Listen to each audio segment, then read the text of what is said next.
शिव प्रसाद आज़ाद जी के पुत्र सम्मानित आदरणीय अशोक आज़ाद जी, संचालनकर्ता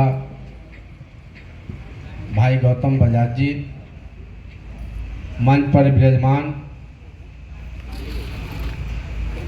देश के जन जन के नेता, भारत सरकार के पूर्व केंद्रीय मंत्री, हम सबों के अभिभावक, वंचितों की आवाज़ आदरणीय रामकृपाल यादव जी, मंच पर विराजमान जमुई से चल कर आए, लगातार दूसरी बार सरपंच भाई राजेश जी, मनोज जी, इस सारे कार्यक्रमों का रूपरेखा तैयार करने वाले साथी मनोज मालाकार जी, अधिवक्ता वीरेंद्र बाबू, यहाँ पे उपस्थित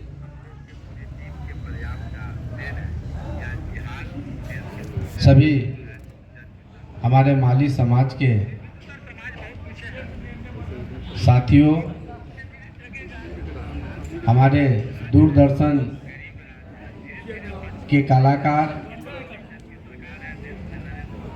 जो दुर्गापुर से चलकर आए, महेश प्रसाद लिमका जी,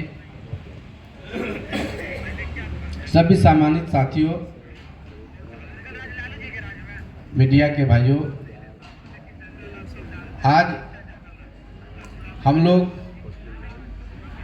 माता सावित्रीबाई फुले, जो देश के गुलाम भारत के प्रथम नारी शिक्षिका थी, उनकी 194वीं जयंती मना रहे हैं। हर साल हम सब मनाते हैं। कभी इस स्थल पर महात्मा ज्योतिबा फुले की जयंती और पुण्यतिथि मनाई जाती है, कभी माता सावित्रीबाई फुले की जयंती और पुण्यतिथि मनाई जाती है। पूरे देश में हर्षोल्लास के साथ यह जयंती पुण्यतिथि मनाई जाती है। बिहार के हर जिले में भी माता सावित्रीबाई फुले, ज्योतिबा फुले की जयंती पुण्यतिथि मनाई जाती है। खास करके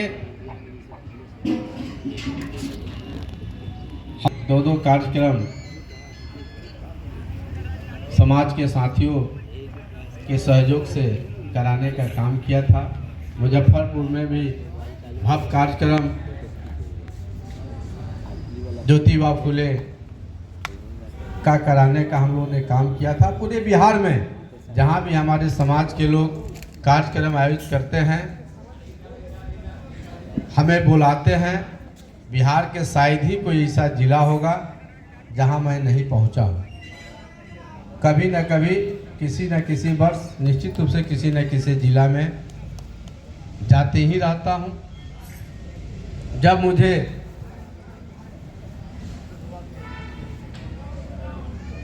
मौका मिला खाद्य आयोग के मेंबर के रूप में, तो बिहार में आज़ादी के बाद पहली बार आरक्षण रोस्टर लागू कराकर एनडीए की सरकार में हमने जन वितरण का आरक्षण रोस्टर पर बहाली करवाया और लगभग 14,000 बेरोजगार लोगों को रोजगार दिलवाने का काम किया था। खाद्य आयोग के रूप में यह देश में बिहार काफी पीछा था जन वितरण की व्यवस्था में। देश में छत्तीसगढ़ पहला स्थान पर था, लेकिन पूरी टीम के सहयोग से बिहार को जन वितरण में देश में दूसरा स्थान हम लोगों ने लाने का काम किया। आज डबल इंजन की हमारी सरकार है। देश में, राज्य में विकास की गति काफी तेज गति से बढ़ रही है। देश के प्रधानमंत्री हमारे नरेंद्र मोदी जी वंचितों की आवाज है, सबकी साथ सबका विकास की बात करते हैं। उस कड़ी में निश्चित रूप से देश के जननायक आदरणीय कर्पूरी ठाकुर जी को भारत रत्न की उपाधि उन्होंने दिलवाने का काम किया। हम पिछड़ा गरीब उनके शुक्रगुजार हैं, लेकिन चाहेंगे कि राम कृपाल बाबू की अगुवाई में निश्चित रूप से एक बार आवाज बुलंद हो, ताकि बरसों पुरानी मांग है। हालांकि महात्मा की उपाधि ज्योतिबा फुले को मिला हुआ है, ये भारत रत्न से बड़ा उपाधि है, लेकिन हमारे समाज के लोग लगातार इस चीज की मांग करते आ रहे हैं और देश में भी संसद में भी कई बार कई सांसद महोदय ने भारत रत्न की उपाधि ज्योतिबा फुले को मिले, माता सावित्रीबाई फुले को मिले, इसकी मांग कई बार सदन में रख चुके हैं लोग। तो हम चाहेंगे कि सर एक बार जरूर आप इस समाज का प्रतिनिधित्व करें, मांग करें, और इस मांग को निश्चित रूप से, चूंकि आदरणीय देश के प्रधानमंत्री नरेंद्र मोदी जी वंचितों की आवाज है, निश्चित रूप से आपकी बात सर वो सुनेंगे और ज्योतिबा फुले, माता सावित्रीबाई फुले को देश रत्न की उपाधि मिलेगी, ये हम लोगों को आशा और विश्वास है। क्योंकि आप हमेशा ज्योतिबा फुले स्थल पर जन्म तिथि पुण्य तिथि हमारे महापुरुषों की मनाई जाती है समाज के द्वारा, उसमें सर आप हमेशा आते रहते हैं। हम कभी किसी दूसरे जिले में चले जाते हैं तो यहाँ से वंचित हो जाते हैं, लेकिन सर आप आते हैं, अखबार टीवी में हम लोग जरूर देखते हैं। आपका यह समाज आभारी है। हम सब जानते हैं कि महात्मा ज्योतिबा फुले देश के वंचितों की आवाज बने, शिक्षा का अलग उन्होंने जगाया। अंग्रेजी हुकूमत में किसानों की लड़ाई ज्योतिबा फुले ने लड़ने का काम किया था। अपनी पत्नी सावित्रीबाई फुले को उन्होंने पढ़ा लिखा करके शिक्षित किया और माता सावित्रीबाई फुले ने शिक्षा का अलग जगाया। आज पुणे महाराष्ट्र ही नहीं, कई जगहों पे देश के कई राज्यों में आज माता सावित्रीबाई फुले के नाम पर विद्यालय है, महात्मा ज्योतिबा फुले के नाम पर विद्यालय है। मुझे कहने में कहीं से कोई दिक्कत नहीं है। यदि माता सावित्रीबाई फुले महिलाओं को, बच्चियों को नहीं पढ़ाती तो आज देश के सर्वोच्च पद पर राष्ट्रपति महामहिम द्रौपदी मुर्मू नहीं बैठी होती। ये माता सावित्रीबाई फुले का देन है साथियों। उन्होंने कितना कष्ट झेला महिलाओं को पढ़ाने के लिए, आप सब जानते हैं कि जब वो विद्यालय में बच्चियों को पढ़ाने जाती थी तो उस समय के ब्राह्मणवादी व्यवस्था के लोग उनके बदन पे, उनके साड़ी पर कीचड़ फेंक दिया करते थे, लेकिन उन्होंने हार नहीं मानी। एक साड़ी बैग में रख लेती थी और एक साड़ी अपने बदन पर पहन कर जाती थी और लगातार निरंतर शिक्षा का अलग जगाती रही, जिसका परिणाम आज पुरुषों के मुकाबले नारी कहीं से भी पीछे नहीं है। हर जगह नारी पढ़ लिख करके हर क्षेत्रों में, चाहे कला का क्षेत्र हो, राजनीति का क्षेत्र हो, नौकरी का क्षेत्र हो, बिजनेस का क्षेत्र हो, हर क्षेत्र में आज नारी अपना अच्छा से अच्छा मुकाम हासिल कर रही है। ये हमारी माता सावित्रीबाई फुले का देन है साथियों। तो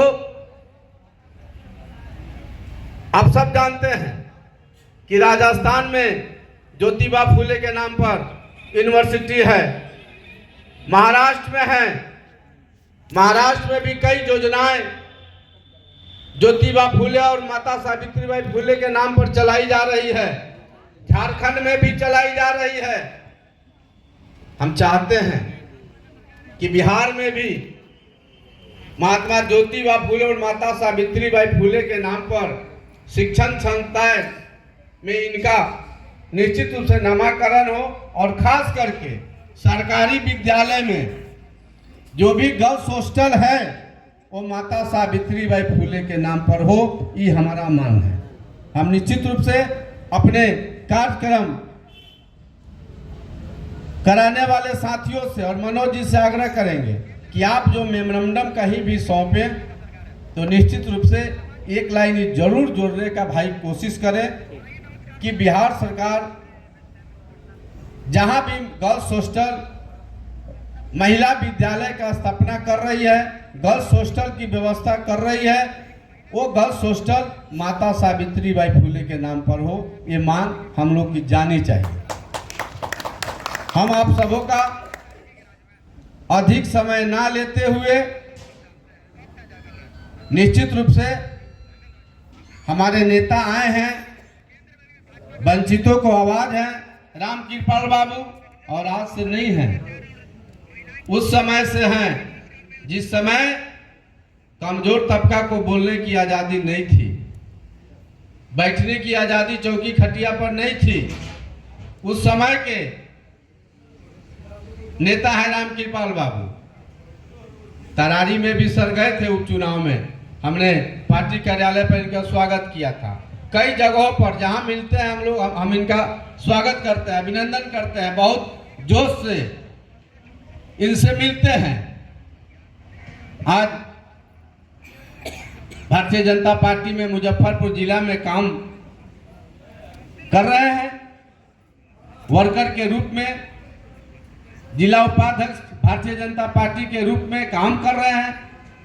पार्टी जैसे जैसे आगे बढ़ाएगी, मौका देगी, एक सिपाही के तौर पर हम लोग लड़ने वाले लोग हैं।